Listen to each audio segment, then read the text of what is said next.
الحمد لله وكفى وسلام على عباده الذين اصطفى أما بعد أعوذ بالله من الشيطان الرجيم بسم الله الرحمن الرحيم وذكر فإن الذكرى تنفع المؤمنين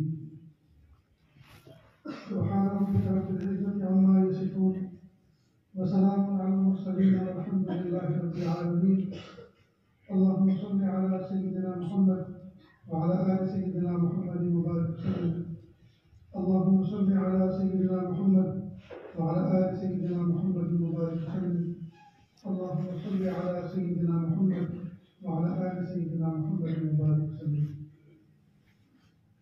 پیارے طلبہ عزیز، آپ علم نبوت اور علم الہی سیکھنے کے لیے یہاں حاضر ہوئے۔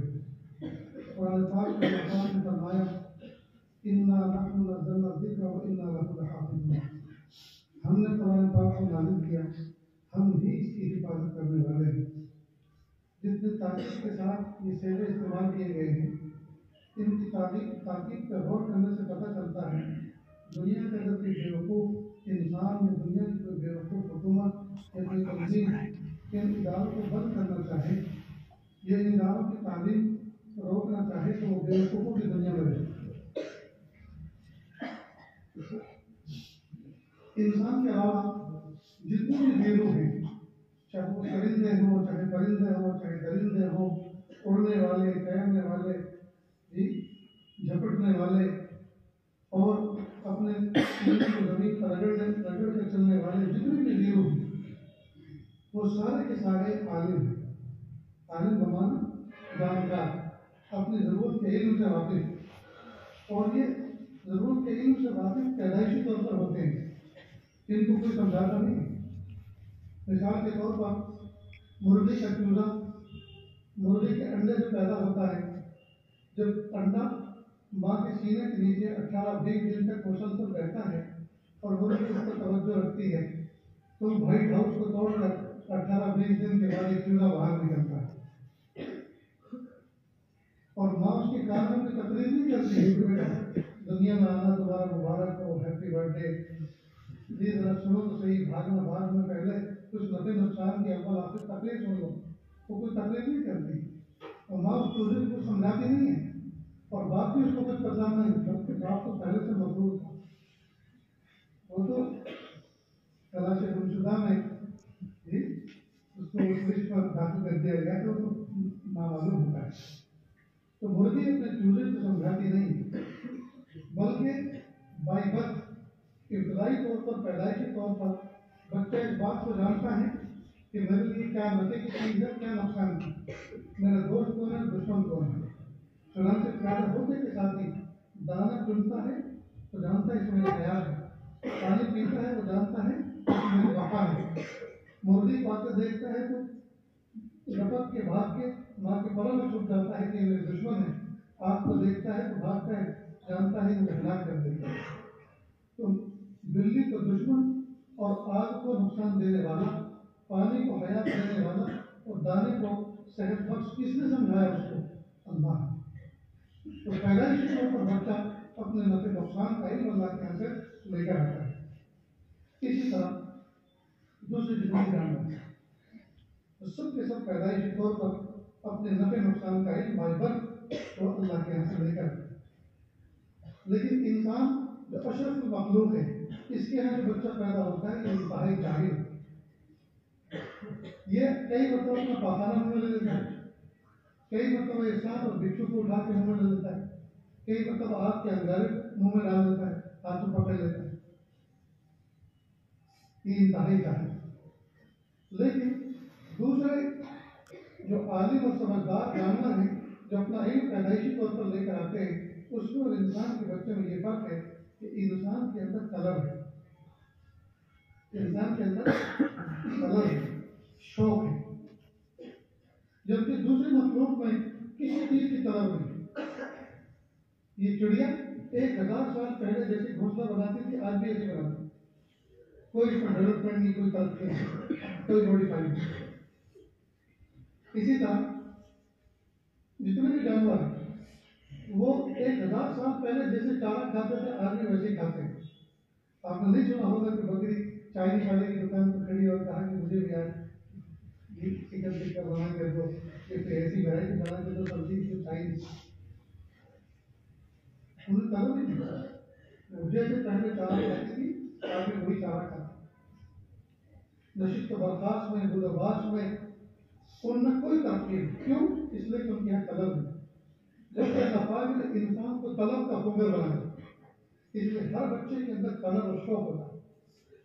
یہاں تک کہ آپ 3 سال کے 4 سال کے بچے کو چائنا کا بنا ہوا کھلونا، وہ کار جو پیچھے کو دھکیلتے ہیں آگے کو چلتی ہے، وہ لا کے دیں گے تو بچہ تھوڑی دیر سے کھیلتا ہے، خوش ہوتا ہے، اور تھوڑی دیر کے بعد اس کو توڑتا ہے. اور جب بچہ کھلونے کو توڑتا ہے تو ماں باپ مجھے توڑتے ہیں کہ کیوں توڑا. اور جو ماں باپ کھلونا توڑنے پہ اپنے بچے کو توڑے، اس کو مارے، وہ ماں باپ کہلانے کے قابل نہیں. وہ سمجھے ہی نہیں ہے کہ یہ توڑتا کیوں. آج تک ان کے عقلوں سے اس کا پتہ ہی نہیں اٹھا کہ بچہ کھلونا توڑتا کیوں. اصل میں اس کی طلب کرواتی ہے تو اس کے اندر ایک طلب اور شوق ہوتا ہے.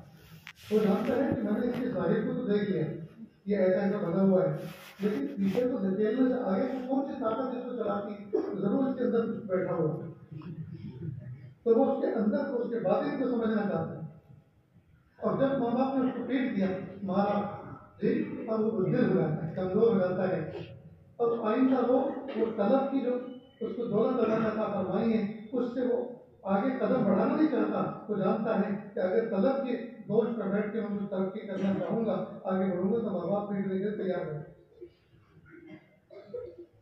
اسی طرح کئی مرتبہ باپ اپنے بچے کو بائک پہ بٹھا کے، کار میں بٹھا کے وہ لے کے چلتا ہے سفر. اب بچہ پہلے مرتبہ ابا کے ساتھ گھر کے باہر کے ماحول سے واپس ہونے سے نکلا اور پوچھتا ابو یہ بیٹا یہ اونٹ گاڑی، پھر آگے چلا ابو یہ کیا بیٹا یہ بس ہے، ابو یہ کیا کہ یہ ہاتھی، ابو یہ کیا بس کا تو دماغ کر رہے جا رہا یہ کیا ہے یہ بیٹھ.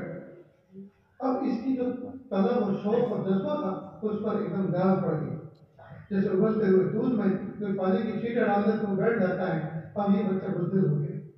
ارے اللہ کے بندے، اگر تیرے اندر اتنی صلاحیت نہیں تھی، تو اتنی فرصت نہیں تھی کہ بچے کے ہر بات کا جواب دے سکے، تو اس کو لے جانے کی کیا ضرورت ہے؟ یہ بچہ گھر سے آج پہلی مرتبہ نکلا ہے، آج کی پہلی مرتبہ پوچھ رہا ہے وہ یہ کیا ہے، آج جواب دے دو، کل تو یہ خود بتائے گا وہ یہ پڑھا چیز. اس لیے ماں باپ کو چاہیے کہ بچوں کو جو آؤٹنگ پر لے کے نکلے اور جنرل نالج دینے کے لیے ان کے سوالات کے جواب دیں، تاکہ بچوں کی میموری شارپ ہو، بچوں کا قوت حافظہ بہتر سے کارکردگی کا قابل بنے، بچوں کی سوال کرنے کی صلاحیت آگے بڑھے. یہ تو طلب کا بہت بڑا حصہ ہے، لیکن ماں باپ یہ سیکھ نہیں دیتے. لہٰذا دوسرے جانوروں کے اندر یہ طلب نہیں ہے. لہٰذا آج تک کسی بندر نے چشمہ ایجاد نہیں کیا، یہ تو قلم ایجاد نہیں کیا. حالانکہ اس بندر کو، یہ بندر صلی اللہ علیہ ساری دنیا کے جانوروں کا سب سے بڑا استاد کہا جاتا ہے. بلکہ لوگ کو یہ کہہ رہے ہیں کہ یہ ابو العالم ہے، یہ انسانوں کا اصل باپ یہ ہے، یہاں سے انسان پیدا ہوئے، اس سے جو ہے اس کی نسل سے انسان ہے. حالانکہ یہ چوری غلط ہے. لیکن اس بندر نے کوئی چیز ایجاد کر کے نہیں دکھائی. کیوں؟ اس لیے کہ طلب نہیں. آج تک آپ نے نہیں سنا ہوگا کہ مرغیوں کا کوئی دارالعلوم کھلا.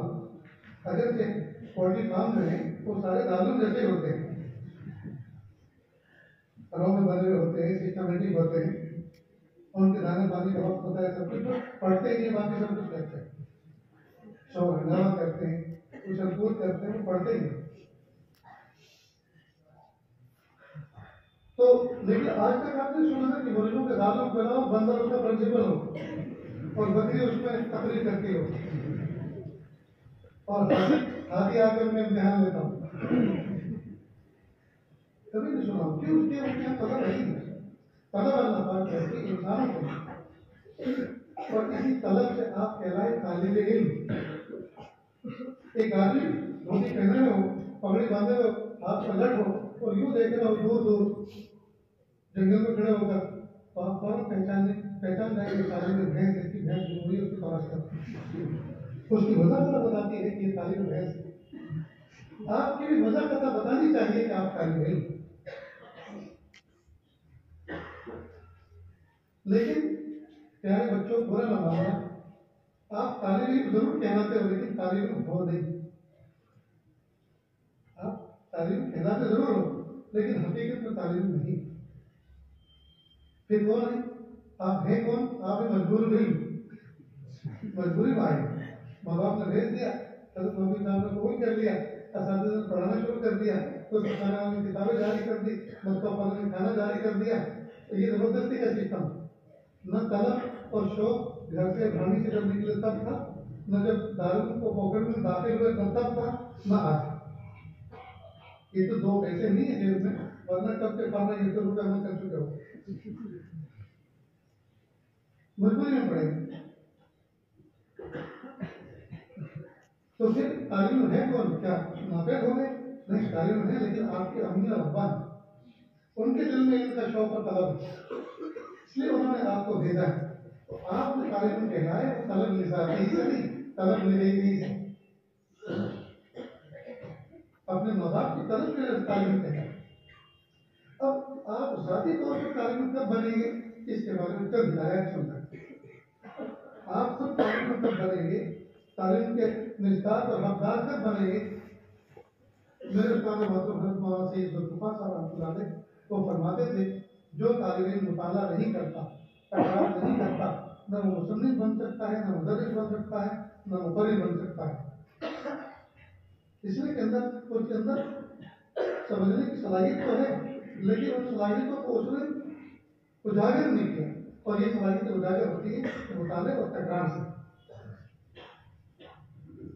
اور مطالعہ تکرار کیا ہے پہلے اس کو سمجھیں. مطالعہ کہتے ہیں استاد محترم جو آئندہ کل سبق پڑھانے والے ہیں، استاد کے پڑھائے جانے سے پہلے طالب علم خود حل کی کوشش کر کے اس کو حل کرنے کی کوشش کرتے ہیں. مثال کے طور پر الحمدللہ وکفا وسلام علی عبادہ الذین اصطفی. اللہ. اب آپ نے عبادت پڑھی، اب اس پہ غور کیا کہ الحمد کیا ہے. یہ تو سمجھ میں آتا ہے اس میں یہ اللہ اس میں جلالہ ہے. وکفا یہ پورا جملہ ہے کہ واو والا ہے کہ کفا ہے.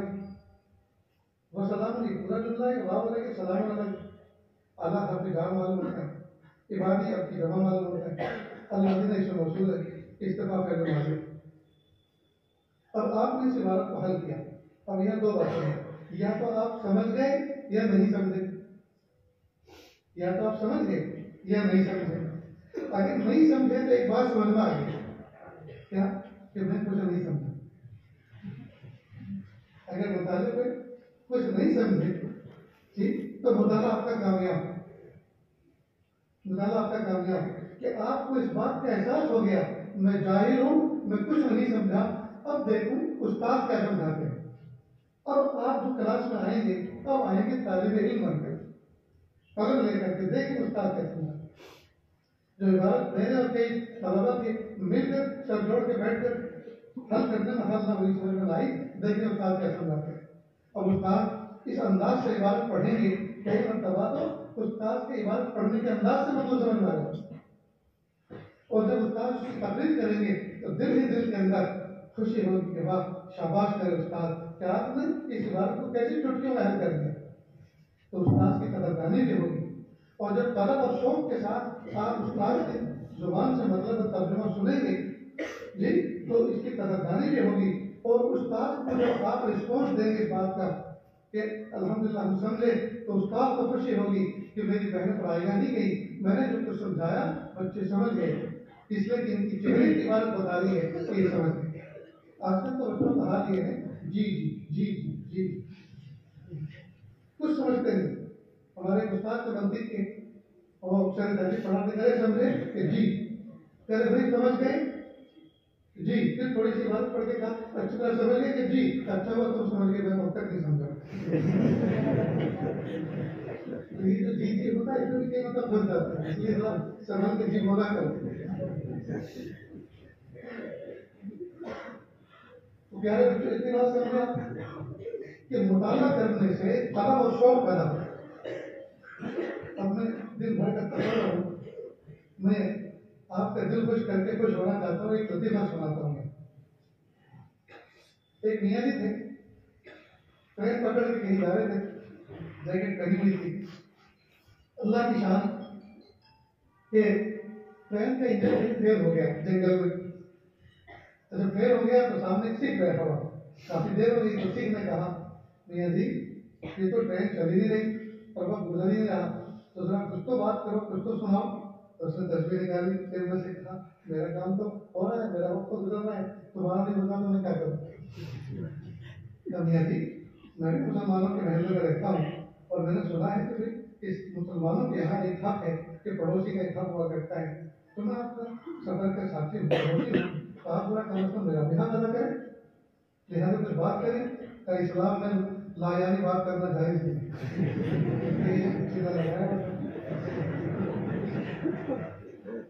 یہ کیا چیز ہوتی ہے لائن استعمال کی بیکار بات مت کرو. تو میں نے کب کہا بیکار کرو، آپ کام کی بات کرو. کام کی بات تو یہ ہے کہ میں کچھ سوال کروں، آپ اس کا جواب دیں تو میں ریل میں جاتا ہوگا. اور اگر اچھا اور میں ادھر سے سوال کروں آپ اس کا جواب دیں تو آپ کے میں جاتا ہوں، ریل میں جاتا ہوگا، آپس میں ایک دوسرے. تو میں بہت اچھا، میں یہی تو چاہتا ہوں کہ سفر کے بجائے بات کے بجائے اور علم میں جاتا ہوں. رسولوں کی بات پوری نہیں ہوئی. میں تم سے سوال کروں تو اس کا جواب دو تو میرے علم میں جاتا ہوں، اور جواب نہ دے سکے تو مجھے پیسے دو. پھر آپ مجھ سے سوال کریں میں اس کا جواب دوں گا، آپ کے علم میں اضافہ ہوگا، اور میں جواب نہیں دے سکتا تو میں پیسے دوں گا. کبا ہوا بہت خوب، یہ تو بزنس بھی ہو گیا، نالج میں اضافہ بھی ہوگا. کہ نہیں بات ابھی پوری نہیں ہوئی. کیا ہو کیا کہا آپ پڑھے لکھے معلوم ہوتے ہو، جب بھی میں سوال کروں گا آپ اس کا پورا پورا جواب دیں گے تو آپ کے پیسے بہت کم خرچ ہوں گے. اور میں جاہل آدمی، گوار آدمی، تو مجھ سے پوچھو گے تو میں اس کا جواب نہیں دے سکوں گا، مجھے زیادہ پیسے دینے پڑیں گے. اس لیے معاملہ اس طرح رکھتے ہیں، میں سوال کروں گا تم سے، تم اس کا جواب دو گے، اور جواب نہیں دے سکتے تو مجھے 300 روپئے دو گے. تم مجھ سے سوال کرو گے میں جواب دوں گا اور جواب نہ دے سکے تو 50 روپئے. بہت خوب. اور صرف بڑا کچھ ہو گیا کہ میرا مرتبہ اتنا بڑھا دیا، میری قیمت بڑھا. تو اس نے ہمارے شوق میں کہا اچھا نہیں ہے کرو سوال، کیا پوچھنا پوچھو. اب انہوں نے ایک ایسا عجیب و غریب سوال کیا کہ اس کے بھی 14 طبق روشن ہو گئے. کہا کہ ایک پرندہ ایسا ہے جو اڑتا، جو بیٹھتا ہے تو اس کے 4 پیر ہوتے ہیں، اور فضا میں اڑتا ہے تو 6 ہو جاتے ہیں. بڑا حیران کہ پرندہ 4 پیر والا، یہ تو بڑی کافی جو بھی اس کے رائے معلوم ہوتا تو ایک پیر اس کا کام چلتا تو وہ اڑتا جاتا ہے، بیٹھتا کیا نہیں ایک پیر پہ اس کا بیلنس بن سکتا، بیچ میں لگا ہو. اور یہ کچھ اڑتا 4 پیر اس کے اڑتا ہے تو 8 ہو جاتے ہیں، 6 ہو جاتے ہیں. کیا ہوائی جاتی ہے اس میں کچھ نکلتا ہے پیر والا. بڑا حیران، سب چلایا بڑے جھگڑا سب کچھ سمجھ میں نہیں آیا. تو اس نے جیکٹ ایسے کھولی اور اندر ہاتھ ڈالے، 300 روپئے نکال کے سامنے رکھ دیے. ہم نے ہار گئے، آپ بتاؤ. اس نے وہ 300 روپئے اٹھائے اور جیب میں رکھے، دوسری جیب سے 50 کا نوٹ نکالا، رکھ دیا. پتا مجھے بھی نہیں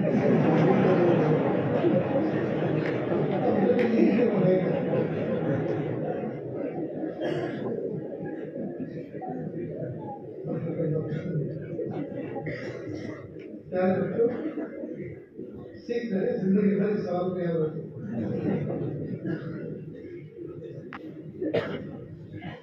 اصل میں جس چیز پہ قدر ہونا ہے، سوال ہوتا ہے، پھر آدمی اس کے جواب ملتا ہے، وہ اوقاف نفس ہوتا ہے. جب طالب علم مطالعہ کرے گا اور مطالعہ کرنے کے بعد استاد اس کو پڑھائے گا تو سوال تو اس کے ذہن میں پہلے سے اگر استاد کی زبانی تقریر اس کے سوال کا جواب بن کر آئے گی تو اس طالب علم کے دل و دماغ میں بیٹھ جائے. دل و دماغ میں اس لیے مطالعے کا اہتمام کرتے. ایک کتاب بھی کبھی مطالعے کا پڑھا یہ حد چلتا.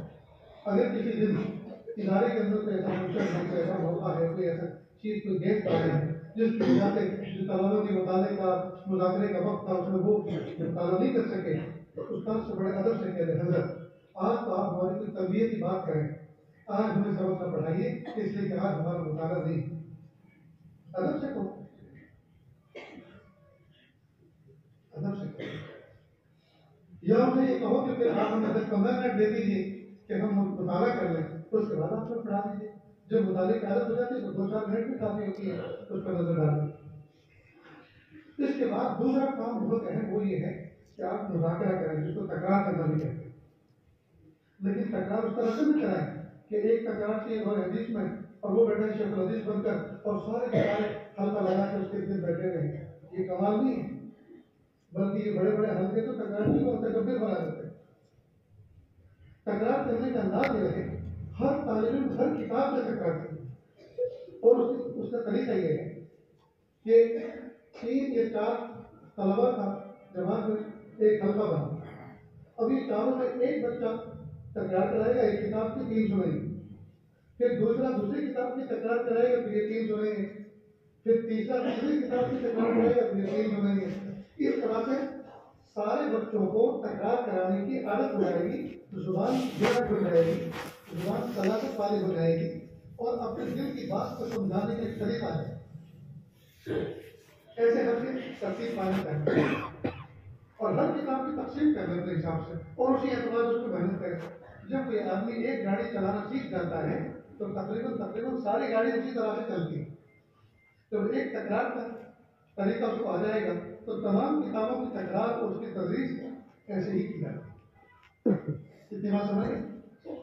تو ہر کتاب کی 2 شرح ہیں، ایک ہے مطالعہ، دوسرا ہے تکرار، اور تیسرا ہے استاد کی تحریر. چاہے کسی کتاب کے مصنف نے یہ شارح نے اس کی شرح کی ہو یا نہ کی ہو، لیکن یہ 3 چیزیں شامل: استاد کی تقریر، استاد کی تقریر سے پہلے دھیان سے مطالعہ، اور استاد کی تقریر کے بعد محبتوں سے ملا کر. اتنا سب یاد رہے. پھر دیکھیے انشاءاللہ انشاءاللہ آپ کی گروتھ کیسے بڑھتی ہے، آپ کے علمی ترقی کیسے ہوتی ہے. دل خوش ہو جائے. آج کل طلبا ابتدائی دنوں سے وہ بیٹھتے ہی نہیں، سکون سے سنتے ہی استاد کی تقریر مطالعہ کرتے ہی نہیں، تکرار کرتے ہی نہیں، بلکہ شیطان ہی سناتا بقرعید تک تو ایسے ہی چلتا ہے، بقرعید کے بعد محنت کریں گے. ارے بقرعید تک جتنے سبق 20 25 50 جتنے بھی سبق ہوئے وہ تو بغیر طلب کے بغیر شوق کے آپ نے سنے، اور بقرعید کے بعد آپ محنت کرو گے، کیا خاص محنت کرو؟ اس لیے کہ ہر آنے والے سبق کی بنیاد پچھلے سبق پہ ہوتی ہے. وہ تو سمجھ میں آیا نہیں، وہ تو سمجھ میں آیا نہیں. لہٰذا روز اول سے طلبا کو اس بات کا مکلف کرنا چاہیے اساتذہ کو کہ وہ دھیان سے مطالعہ کر کے آئیں، اس پر یاد کر کے آئیں، مذاکرہ کر کے آئیں. لہٰذا جس زمانے میں تعلق سرکاری ترکیب میں پڑھایا کرتا تھا، کچھ دن جاوید میں پڑھایا میں طلبا کو 2-3 دن تک. نئے طلبا جو ہیں تقریباً 1 ہفتے تک ان کا جسم تو حاضر ہوتا ہے، روح نہیں آتی، وہ ڈھنگ میں رہتے ہیں، وہ اپنے گاؤں میں رہتے ہیں. تو جسمانی حاضر تو ان کی ہو جاتی ہے، روحانی حاضر نہیں ہوتی. تو جب تک روح تشریف لائے اس کو تو پیدا لانا ہوتا ہے دھیرے دھیرے.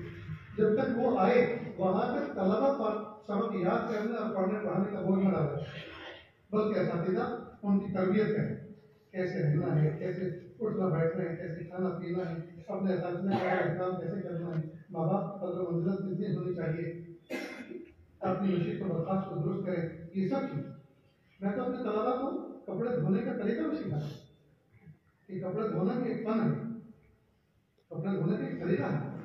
طلبا کو یہ بھی معلوم ہے کہ کپڑے کیسے دھوئے جاتے ہیں.